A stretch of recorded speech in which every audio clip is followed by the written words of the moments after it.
இன்றைக்கி மதியம் சாப்பாடுப்பா. இன்றைக்கி சமைக்கலை, வெளில போயிட்டு இப்போ தான் வந்தோம்.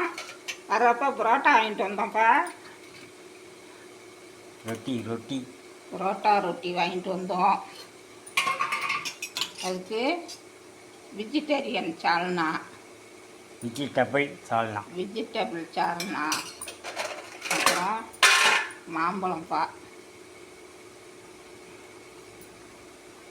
இதான்ப்பா மத்தியானம் சாப்பாடு. வாங்க எல்லோரும் சாப்பிட வாங்க. இந்த வீடியோ பிடிச்சிருந்தா லைக் பண்ணுங்கள், ஷேர் பண்ணுங்கள், சப்ஸ்கிரைப் பண்ணுங்கப்பா.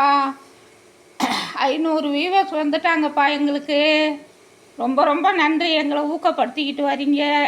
எல்லாருக்கும் ரொம்ப ரொம்ப நன்றி. மேலே மேலே எங்களை ஊக்கப்படுத்துங்க. ரொம்ப நன்றி. எல்லாரும் எங்களுக்கு உதவி பண்ணதுக்கு ரொம்ப நன்றிப்பா. மேலே மேலே இது வளரணும்ப்பா. வாங்க எல்லாரும் சாப்பிட்லாம். புரோட்டா தான் இன்னைக்கு. தேங்க்யூ.